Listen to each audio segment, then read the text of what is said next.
tengah umat, menjadi pelindung umat serta membentengi umat daripada benda-benda yang tidak elok ataupun sebab-sebab kepada kejahatan. Jadi bila Nabi buat perbandingan sahabat Nabi ni, termasuk Ibnu Umar yang kita nak cerita ni, dia kata seperti bintang. Soalan sekarang ni, bintang tu fungsi dia apa tuan-tuan? Bintang tu fungsi dia apa? Bintang ni fungsi dia ada tiga. Kan? Bintang fungsi dia ada tiga.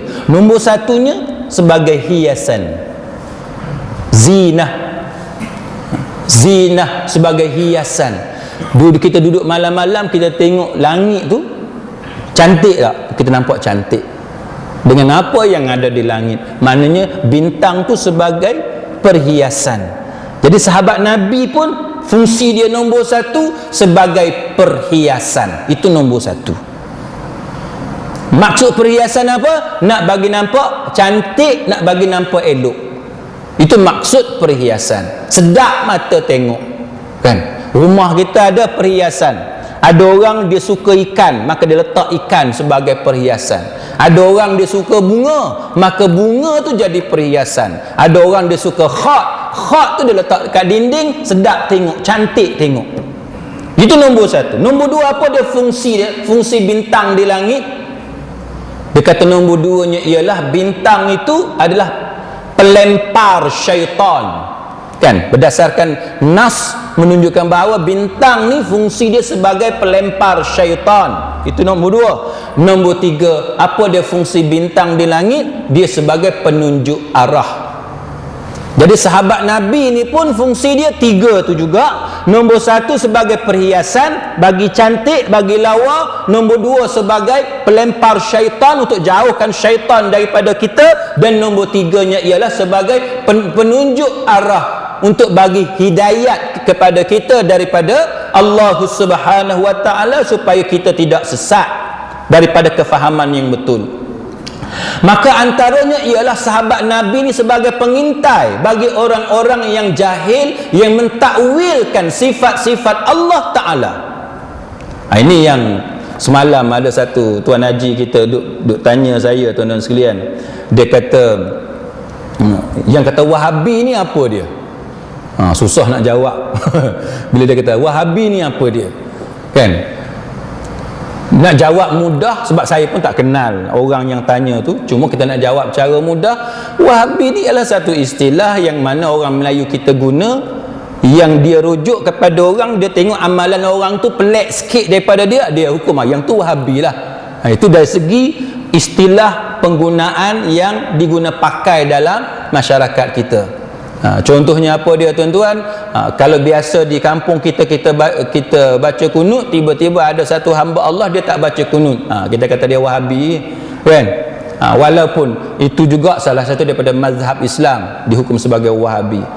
Ada setengah tempat bila lepas mayang, wirid dia kena kuat, kan? Wirid dia kena kuat. Hak mana wirid perlahan tu, dia hukum sebagai Wahabi. Termasuk yang kita nak cerita ni, yang kata sahabat sebagai pengintai bagi orang-orang jahil, antaranya ialah masalah sifat Allah Ta'ala ni boleh takwil ke tak boleh takwil. Sampai bergaduh Imam Muhammad Abu Zuhrah, sehingga Muhammad Abu Zuhrah mengkritik keras Imam Ibn Taymiyah, menyesatkan Imam Ibn Taymiyah, termasuk mendakwa dengan dakwaan yang sebenarnya tidak dilakukan oleh Imam Ibn Taymiyah, dan digelar sebagai golongan mujassimah, orang yang menjisimkan Allah Ta'ala. Ini jadi masalah tuan-tuan. Perbincangan macam ni menimbulkan masalah. Para ulama sendiri berbeza pendapat, dan bukan perbezaan pendapat yang biasa, tapi perbezaan pendapat yang sangat keras, sedangkan tuduhan itu tidak dilakukan oleh Imam Ibn Taymiyah. Sebab tu kita tuan-tuan sekalian, manhaj kita bila orang nak cakap tentang macam mana Allah Ta'ala bersemayam di arash, manhaj kita ialah benda macam tu kita tak perlu bincang. Benda Quran kata lagu tu, lagu tu lah, kan? Logik tak kita sebagai manusia ni yang dicipta oleh Allah Ta'ala, kita nak bincang zat Allah Ta'ala, kita tak mampu untuk bincang. Benda yang Quran kata macam tu, kita biarkan Quran sebut macam tu, kita jangan nafikan benda yang Quran kata, tapi kita tak payah nak pergi detail sangat, tak payah nak bincang terperinci. Tuan-tuan sekalian, benda macam tu tak perlu. Baik, kemudian dia kata, maka dia kata, kalau kita nak selamat, kita kena jadikan sahabat Nabi sebagai rujukan dalam memahami agama Islam ini. Cara nak selamat, kena faham rujukan, kita kena ikut sahabat-sahabat Nabi. Cuma sahabat Nabi ni dia berbeza antara satu sama lain. Dia berbeza antara satu sama lain. Fiqh Ibnu Umar antaranya ialah antara cara dia adalah antara cara dia sangat keras. Nanti kita akan cerita. Ibnu Umar contohnya ialah dia seorang sahabat Nabi, pegangan dia kepada sunnah Nabi keras. Dia ikut sungguh-sungguh. Dia bukan kata main lebih kurang tak, dia ikut sungguh-sungguh. Baik, sedang hadirin mukminin, maka apa yang penting ialah sahabat Nabi ni, dia kata bahawa sahabat Nabi ialah tempat rujukan kita. Dan apa maksud yang kata sahabat Nabi ni macam bintang, dia jadi alat pelempar syaitan? Apa dia maksud dia? Iaitu contohnya surah As-Saffat, dia kata zayyana as-samaa'a ad-dunya bi zinatil kawakib, sesungguhnya kami telah menghiasi langit dunia dengan hiasan bintang-bintang. Wa hifzan min kulli syaitanin marid, dia kata dan kami telah menjaganya daripada setiap syaitan yang derhaka. Sifat syaitan tu dia derhaka. La yasma'una ila al-mala'il a'la wa yukadzafun min kulli janib. Dia kata bahawa mereka syaitan-syaitan itu tidak dapat mendengar perbicaraan para malaikat. dan mereka dilemparkan daripada segala penjuru untuk hambat mereka ni, usir mereka, dan mereka akan dapat azab yang kekal kerana kekufuran mereka kepada Allah Ta'ala. Dia kata maka syaitan yang mencuri dengar perbicaraan ataupun percakapan itu, maka dia dikejar oleh bintang yang menyala. Itu yang kata fungsi bintang di langit, dia akan dikejar oleh bintang yang menyala. Dan itulah yang kata para sahabat ni, dia kata dia adalah hiasan bagi orang Islam yang menghancurkan takwil orang-orang yang bodoh, ajaran batil dan penyimpangan, dan dia juga yang akan menjauhkan kita daripada syaitan. Sebagaimana bintang yang menyala tadi, dia pergi hambat syaitan, macam itulah fungsi sahabat. Bila kita ikut sahabat Nabi, pegang cara dia, macam mana dia faham sunnah Nabi, maka itu akan menyebabkan syaitan jauh daripada kita. Kita bagi contoh mudah, tuan-tuan sekalian. Kita tak payah pergi jauh. Ayat 1000 dinar. Itu contoh paling mudah. Ayat 1000 dinar, tuan-tuan sekalian, orang Melayu kita letak kat dinding sebagai apa? Sebagai pelaris, betul tak? Sebagai pelaris. Yang malangnya, tuan-tuan sekalian, malangnya bukan ayat tu wa may yattaqillah tu kan. Siapa-siapa yang bertakwa kepada Allah Ta'ala, apa dia akan jadi? Allah Ta'ala akan jadi bagi kepada dia apa? Ya ja'alahu apa dia? Makhraja, kan? Makhraja tu apa dia? Makhraja tu apa dia? Jalan keluar, tempat keluar. Orang putih kata positive solution, jalan penyelesaian yang positif, yang elok. Tapi tuan-tuan sekalian, ada orang-orang kita, ayat tu dia tak jadi tazkirah untuk dia jadi orang yang bertakwa. Apa bukti dia? Dia buat benda yang kemudiannya confirm bertentangan dengan fatwa yang kita pakai di Malaysia. Apa dia fatwa yang kita pakai di Malaysia? Siapa-siapa yang beramal dengan ayat Quran tapi dia ada gambar rajah, itu adalah amalan yang boleh menyebabkan terbatalnya syahadah orang tu. Saya tengok di kedai-kedai orang Melayu kita, tuan-tuan sekalian, dekat bawah dia letak frame gambar ayat 1000 dinar, wa may yattaqillah tu, ayat 1000 dinar. Atas tu dia letak adalah gambar rajah 3 segi lah, 4 segi ada, dia contek Quran ni apa semua, yang tu sebagaimana fatwa yang telah diwartakan dalam negara kita, siapa yang buat benda lagu tu, itu boleh membawa kepada syirik. Walaupun dia guna ayat Quran, tapi dia guna ayat Quran dengan cara yang salah, dia ada gambar rajah, tak boleh tuan-tuan sekalian. Apa beza dengan Cina yang letak patung hak lai-lai tu? Tuan-tuan tengok tak patung lai-lai? Tengok. Tak tahu? Tuan-tuan pergi masuk kedai Cina, tak pernah tengok topek letak patung lai-lai tu kan? Saya tanya dia, "Apek, ini apa?" Dia kata, "Ini patung lai-lai tuan-tuan kan? Mai, datang.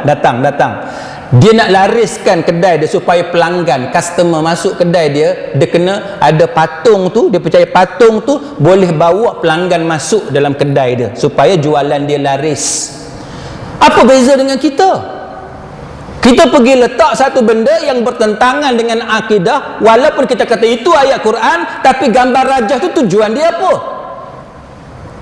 Gambar rajah itu tujuan dia apa? Ini cara syaitan menyesatkan kita sedikit demi sedikit, sehingga menjauhkan kita daripada manhaj para sahabat. Sahabat pernah tak tuan-tuan dia buat gambar rajah macam tu? Tak ada. Cara kita nak dapat rezeki ialah dengan cara bertakwa kepada Allah Subhanahu wa ta'ala, bukan dengan cara tangkal dan azimat sebagaimana yang sebahagian masyarakat Melayu kita duk buat tuan-tuan sekalian. Sampai sekarang saya duk kenal beberapa orang tuan-tuan sekalian, bagaimana setengah-setengah orang besar, tak kira lah orang besar ke orang kecil, yang masih lagi mandi limau sebagai petua-petua tertentu. Mandi limau, mandi bunga, semua ni tuan-tuan tidak salah kalau kita hanya mandi biasa. Yang salah ni bila kita mengamalkan kepercayaan tertentu, hak tu salah. Saya nak bagi satu contoh tuan-tuan sekalian. Tuan-tuan ambil bunga, bubuh dalam baldi, lepas tu mandi, salah tak? Tak salah, betul tak? Ambil limau, perah limau, bubuh dalam baldi, salah tak? Tak salah. Tapi yang salahnya, bila kita bubuh limau dalam baldi, buat mandi limau tu ataupun mandi bunga tu, dia disertai dengan kepercayaan yang bertentangan dengan ajaran agama. Itu yang menyebabkan syaitan tu dia mai dekat dengan kita. Na'udzubillah. Tapi itu yang menyebabkan syaitan boleh menyesatkan kita. Na'udzubillah. Baik, sidang hadirin mukminin, itu yang dikatakan wa huwallazi ja'ala lakumun nujuma litahtadu biha fi zulumatil barri wal bahr. Dia kata bahawa dan dialah Allah yang menjadikan bintang-bintang bagi kamu agar kamu menjadikannya petunjuk dalam kegelapan di darat dan juga di laut. Jadi itu sidang hadirin mukminin, lebih kurang yang dikatakan kedudukan sahabat Nabi ni macam mana. Siapa-siapa yang menghina, mencaci maki sahabat-sahabat Nabi, Nabi kata la tasubbu ashabi, jangan kamu caci maki sahabatku. Fawalladhi nafsi biyadih, dia kata demi zat Tuhan yang diriku yang berada di tangannya. Dia kata lau anna ahadakum, dia kata kalau seandainya salah seorang daripada kamu infak sebesar gunung Uhud berupa emas, maka belum dapat mencapai nilai infak sahabat-sahabat Nabi, meskipun mereka hanya menginfakkan sebanyak 2 tapak tangan. Banyak tu mereka infak dan tidak juga separuhnya. Nak cerita kelebihan sahabat Nabi, kita infak sebesar Bukit Uhud pun, Bukit Uhud tinggi dia berapa? Bukit Uhud tinggi dia berapa? Ketinggian lebih kurang 1 kilometer. Tinggi dia lebih kurang 1 kilometer. Dia punya panjang dia, panjang mana tuan-tuan sekalian? Lebih kurang 7 kilometer. Lebih kurang 7 kilometer. Nak cerita Bukit Uhud tu besar mana? Tinggi dia 1 kilometer, panjang dia tuan-tuan 7 kilometer. 1 kilometer tinggi, panjang 7 kilometer tuan-tuan sekalian. Sebab tu saya kalau cerita bab anjing, yang duduk sibuk sekarang pasal anjing tuan-tuan sekalian, cerita pasal anjing ni, Saya kata yang kita nak pergi pegang suka-suka tu buat apa? Sedangkan malaikat Jibril tak pergi masuk dalam rumah Nabi bila anak anjing tu ada kat bawah tu kan, tak pergi dekat tuan-tuan. Hadis Imam Muslim pun kata malaikat takkan duduk sekali dengan kumpulan orang yang dalam kumpulan tu ada anjing, takkan pergi dekat,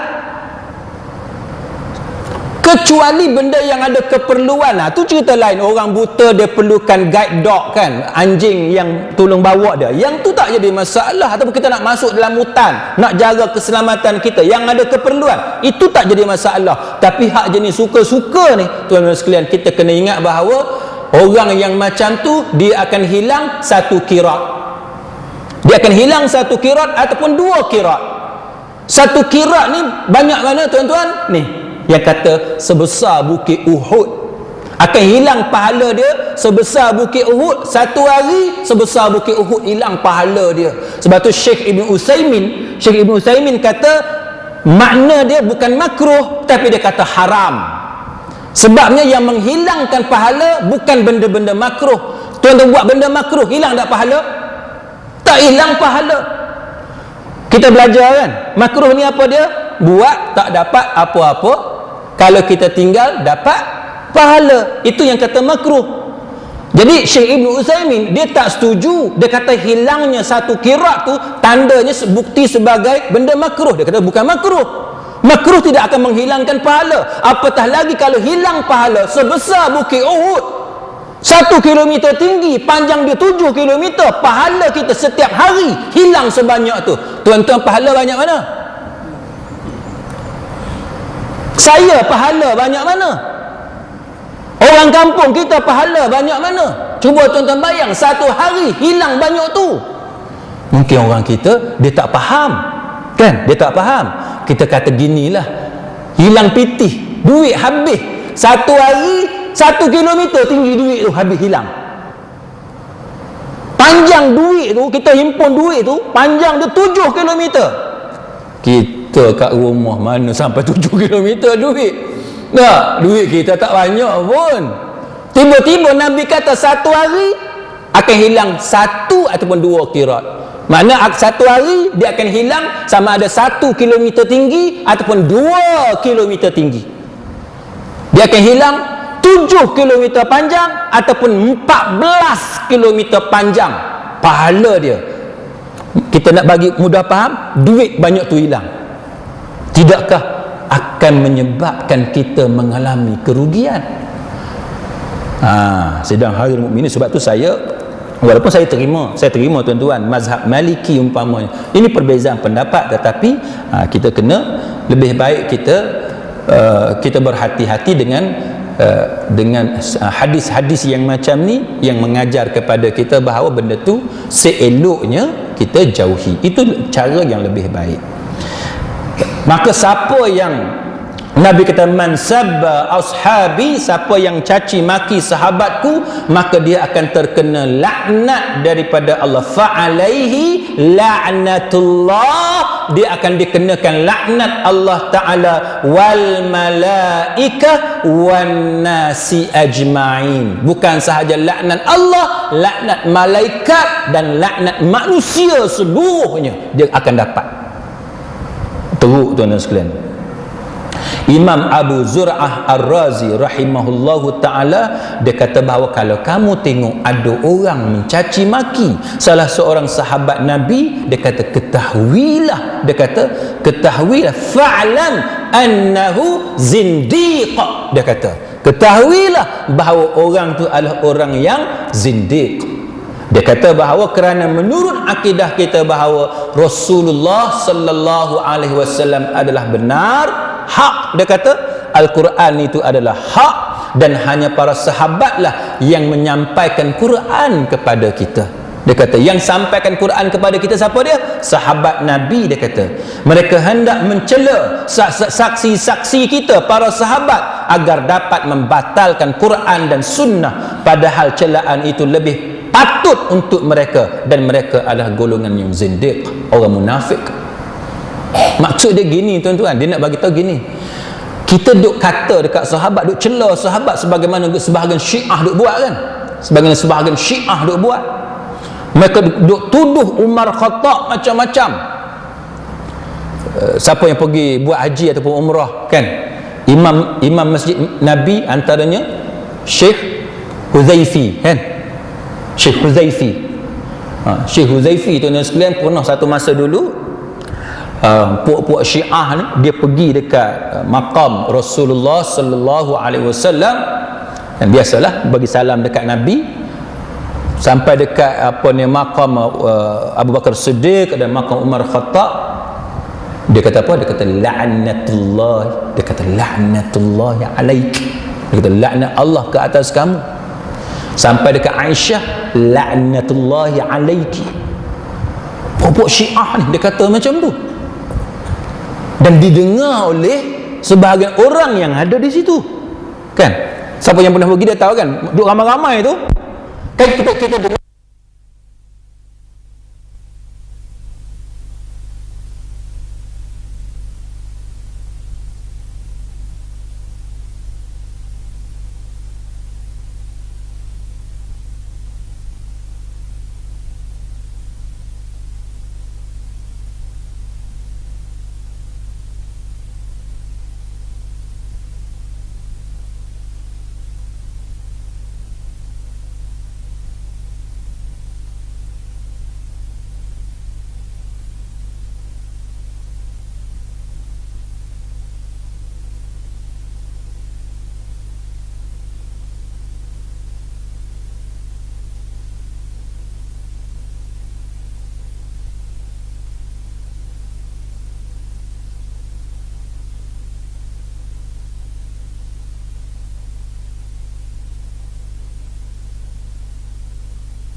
kan? Itu kalau tuan-tuan belajar sirah dalam Ar-Rahiqul Makhtum yang dikarang oleh Syekh Al-Mubarakfuri, kan? Dia cerita, malah tuan-tuan tengok banyak para ulama kata Nabi wafat tuan-tuan sekalian bukan wafat biasa, tapi wafat akibat daripada racun Khaybar yang diberi oleh perempuan Yahudi yang bernama Zainab, kan? Satu.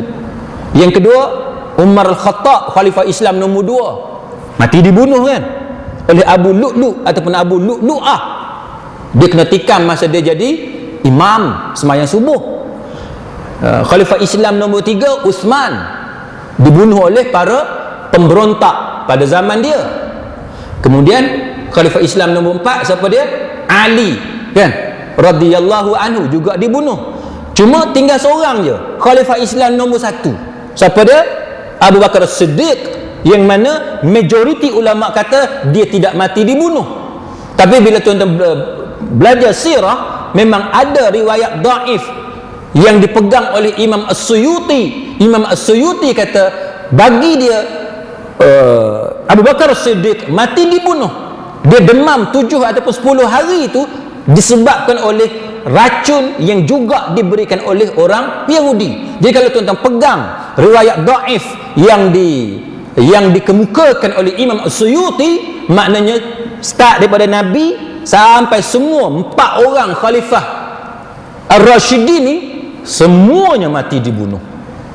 Tu kan? Tapi itu terpulang kepada tuan-tuan sebab para ulama menyatakan bahawa itu riwayat yang daif, kan? Jadi sebahagian ulama dia kata dalam bab sejarah ni yang mana tidak ada kaitan dengan Nabi, yang daif ni kita boleh pegang, terutama dalam bab sejarah, kan? Baik, tak apa, itu kita tinggal. Maka dia kata apa? Ibnu Umar ni dia punya kasih dekat Nabi tu, dia punya syadid tu tuan-tuan sekalian, dia ikut balik jejak langkah Nabi, kemudian dia buat betul-betul sebagaimana yang Nabi buat. Maksudnya gini tuan-tuan, dalam satu riwayat dia kata pernah Ibnu Umar ni dia pergi balik tempat yang Nabi pergi. Nabi pergi berehat bawah pokok, dia pergi berehat bawah pokok tu sebab dia nak ikut Nabi, Malah dalam riwayat ni kata bahawa Ibnu Umar ni dia punya nak jaga tu, dia pergi siram pula air dekat pokok tu supaya pokok tu boleh tumbuh elok, supaya dia boleh ulang balik perbuatan dia. Tu cara Ibnu Umar radhiyallahu anhumah. Sebab tu saya, tuan-tuan, saya sendiri